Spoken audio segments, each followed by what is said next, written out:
The people who sold the mine were the MMD government. They are there, they're still alive. Mr. Chikwanda is alive. Edith Nawaku is alive.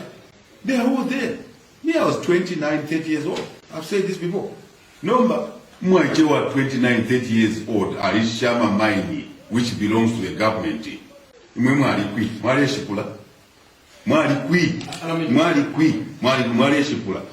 Beneath the ground are the largest copper reserves in Africa, an essential commodity in the global economy. Glencore, under Glencore, yes. Today, virtually all Zambian copper mines are owned by multinational corporations. In 10 years, they've extracted copper worth more than $29 billion. As a country, as a nation, God has blessed us with such an abundant natural resource. Now, the paradox is that Zambia is ranked among the bottom 20 in terms of poverty, 20 poorest countries. We are wealthy, yet we are poor. The problem is no longer so much one of absolute poverty. It's become one of inequality, and Zambia is really a case in point for this. A lot of people think that we in the West have been extremely generous in the amount of foreign aid that we provide to the developing countries, and particularly to Africa.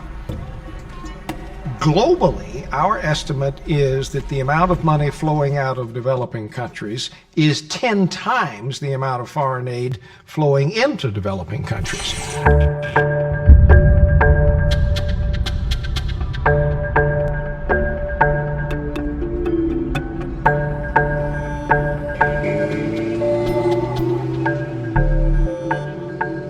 I've come to Zambia to find out why this country, with its enormous wealth of natural resources, is still among the poorest in the world. Why the booming copper prices has not reduced poverty. The same question many Zambians asked themselves in the latest election.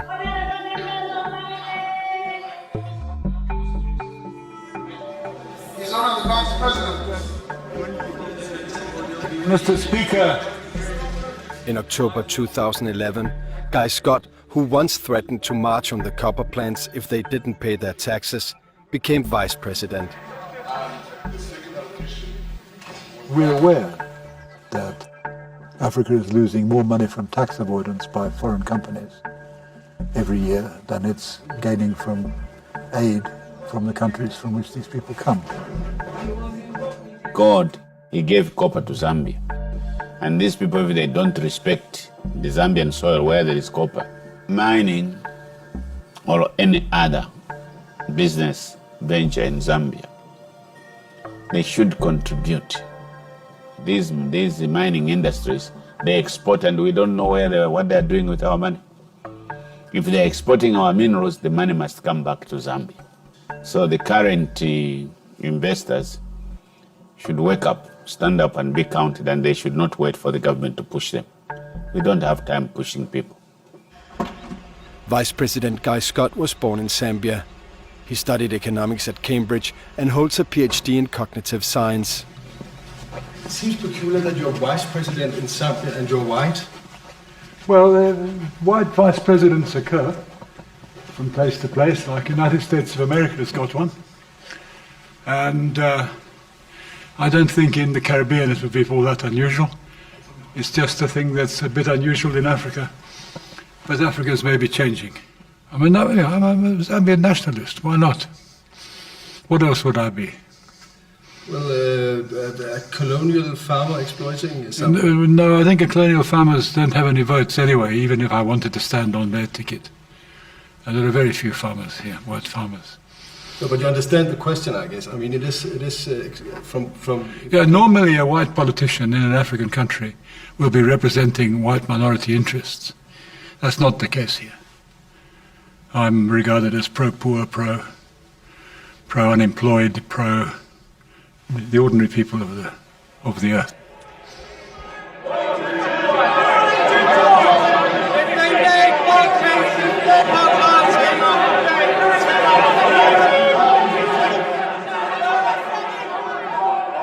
This is the London Metal Exchange, where the world market price on copper is determined.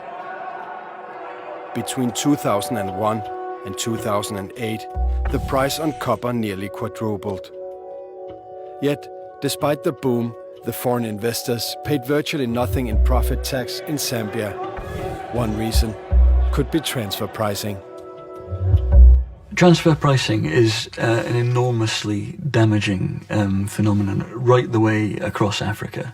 The name of the game is to shift your profits out of the high-tax countries, the onshore countries such as in Africa, where the profits are actually being made, and shift them artificially into low-tax countries, into tax havens where they won't be taxed or won't be taxed properly. The way that this is done is by multinational groups, is that they have subsidiaries all around the world, and these subsidiaries trade with each other.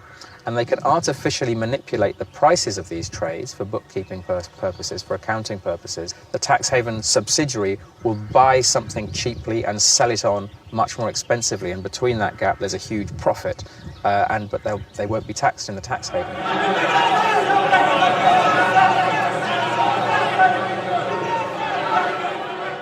Much Zambian copper is not traded on the open market, but bought and sold internally within the same multinational corporations. 25 doing April, May, 25 doing April, May. On paper, this makes Switzerland one of the biggest importers of Zambian copper. Switzerland is a huge purchaser of copper out of Zambia, but that doesn't mean that the copper is shipped from Zambia to Switzerland. The documentation goes to Switzerland, but the copper goes all over the world.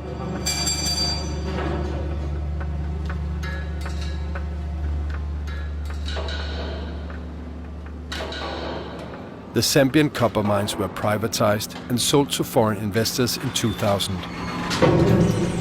It is fair to say that of all the frauds that occurred in Zambia during President Chiluba's time, the privatization of ZCCM was one of the most significant. The privatization process has never been officially investigated for corruption, but the president at the time, Frederick Chiluba, was sued by the Zambian state for misappropriation of funds in the London High Court in 2007. Michael Sullivan represented Zambia in the case against Chiluba. President Chiluba was found liable in damages to the Republic of Zambia in the sum of $46 million for conspiracy to defraud the Republic and for breach of fiduciary duty. A very living example concerns the purchase of extravagant shoes and suits from, in particular, one named Boutique Basile in Geneva. There was spent over $1.1 million, and the clothes which were purchased were found during the investigation into state corruption. I've seen them myself. There were 11 trunks. I mean, I have the list of what was found in the trunks, and you have 206 designer suits, 185 shirts, 36 jackets, 157 trousers, and 64 pairs of shoes, and 74 ties. Now, all these ties were designer ties, mainly coming from Switzerland and Italy. So there you have a graphic example of the nature and extent of the corruption. ZCCM was sold for a total of $627 million. Last year alone, the mines produced copper worth more than $6 billion. President Chiluba died in 2011. Francis Kaunda, who headed the negotiations, still lives in Zambia. In 2008, he was sentenced to 2 years in prison for corruption relating to the privatization of ZCCM. For half a year, I tried to get an interview. So you would want a payment for the interview? Yes, I would charge for it. When I declined to pay, our communication ended. Forget it. I just want you to have the opportunity, because we talked. Forget it. You don't. What opportunity? Can I please say something? Sorry. I would just. Forget it. I'm sorry. Okay. Any right-thinking Zambian, anybody, could see that what was being agreed was not transparent. Information is very important, and knowledge based on information is very important. The state, represented by very bribed, ignorant politicians at the very top, could not legitimately act as negotiators for Zambia.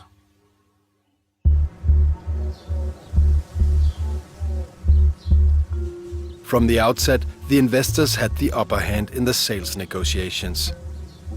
Copper prices had hit rock bottom and the state was running out of money. Its debt to the World Bank and the IMF was so large they could not get new loans.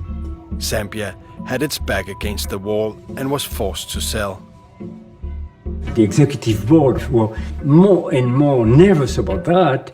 So the board let me with no initiative but to get the money back and not to extend more credit to that country if we are not repaid or if we don't invent a scheme to be repaid. The mines was the last great resource that the state held, and the bank and fund were very keen for the mines to be privatized. And so they made it a condition of a series of loans to Zambia and a series of debt relief initiatives that the mines be privatized. Hello once again and welcome to privatization. Government appears to be committed. We will ensure as government that not only do we keep the promises, but we work as responsibly as possible to ensure that we succeed. So the IMF acted as effectively a gatekeeper to all donors, both the bank, the fund and all bilateral donors. We were basically under the instructions of the World Bank and the International Monetary Fund. The IMF itself has never imposed a privatization, possibly in some very limited cases, but not in the case of Zambia. But what occurred frequently is that governments have said to their public opinion, we are privatizing because the World Bank and the IMF tell us that if we don't do that, they will not finance us. But it is not correct, or it is only partially correct. But it's part of the rhetoric. It's part of for the governments of, let's say, saving their face. Effectively, Zambia made a decision that the country was in such a desperate situation with its very high debt that it should do anything it could to please the foreigners. Anything you need to do to keep the donors engaged and to an extent to attract investors should be done. These were very, very painful moments because we were not given the opportunity to get the correct value of our assets. If you want to have foreign investors, well, you should treat them properly and not to be, let's say, more demanding on them than the neighboring countries. If not, they will go to the neighboring countries. Here, a degree of wisdom is needed in the management of the countries.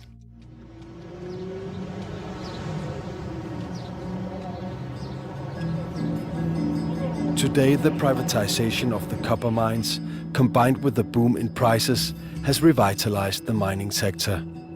Yet despite economic growth, unemployment remains largely unchanged.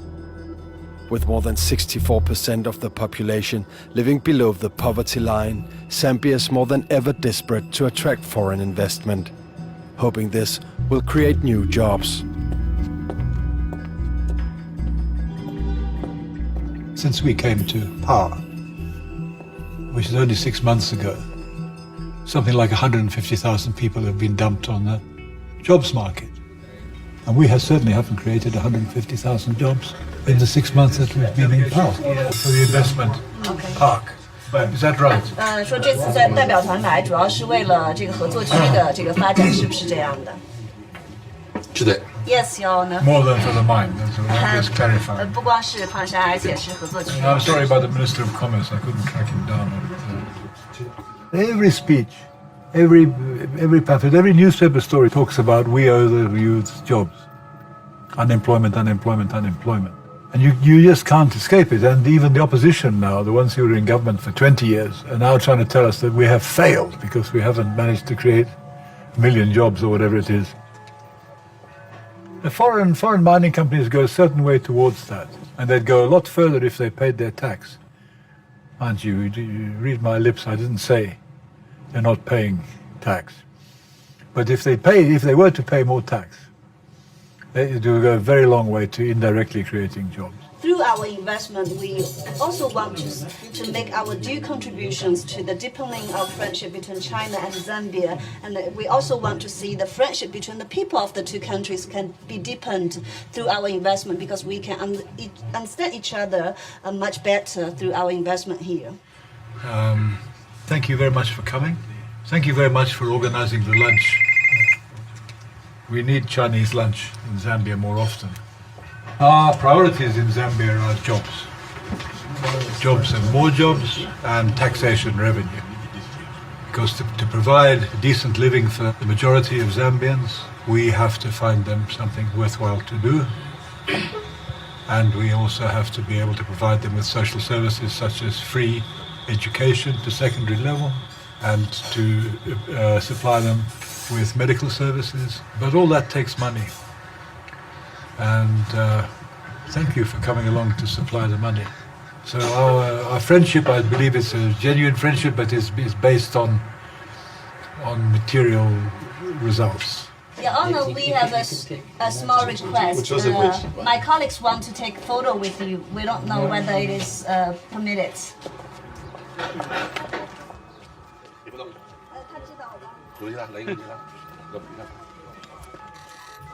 The first key to development in a country like Zambia, where you've got a serious unemployment problem and it's growing. I mean, I have to give my phone to my secretary every morning and keep it turned off at night, because there's so many people wanting jobs, and they think, I know, I've somehow got hold of the vice president's phone number and he owes me a job because I once organized a rally for him in some part of the country, or maybe he knows my brother, or you know, there's endless people needing jobs. Any old job will do. They're so desperate. You can tell it, you can smell it, you can feel it. If you keep your phone turned on, you hear it, you see it on the SMSs.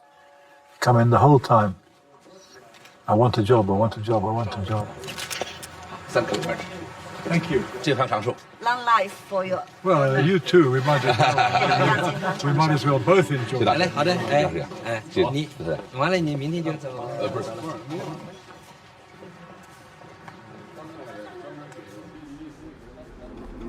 The lack of tax revenue from the mines has left some donor countries concerned that Zambia is not benefiting enough from its copper. At the Norwegian embassy, economists have scrutinized the numbers. Nous avions les chiffres de 2006. Alors, la valeur de l'exportation était de 3 milliards de dollars et les revenus de la Zambie étaient de 50 millions de dollars. Et encore faut-il tenir compte du fait qu'il y a des contrats de fourniture d'électricité qui coûtent au gouvernement zambien 150 millions de dollars. Donc, c'était en perte. A World Bank report from 2011 states that Zambia is losing money on the production of electricity, and that the rates paid only capture 40% of historic costs. According to the mining companies, there's a simple explanation to why they've hardly paid any profit tax. What am I saying? What I'm saying is that a number of companies had carryover tax losses. That's one. Then two, because the productive infrastructure had deteriorated, dilapidated so badly, it required huge investment to bring the production up. The production now is over 700, but over $5 billion has been invested in plant rehabilitations, plant expansions, and new facilities. According to the Norwegian findings, Zambia was hardly benefiting from the extraction of copper. In 2007, the tax revenue from the mining sector amounted to only 0.2% of the gross national product, while at the same time, copper made up nearly 71% of Zambia's exports. En regardant ces contrats, nous nous sommes aperçus des graves anomalies. Je suis allée à Lusaka, je suis allée devant l'Assemblée nationale pour dire « c'est votre affaire, mais si vous le demandez, si vous et votre gouvernement vous le demandez, nous, communauté internationale, sous leadership norvégien, nous sommes d'accord pour financer les experts. » Zambian President Levi Mwanawasa took the advice and ordered a revision of the sales agreements and the Zambian tax laws. Nous avons lancé un grand concours international pour trouver les meilleurs lobbyistes et les meilleurs experts fiscaux.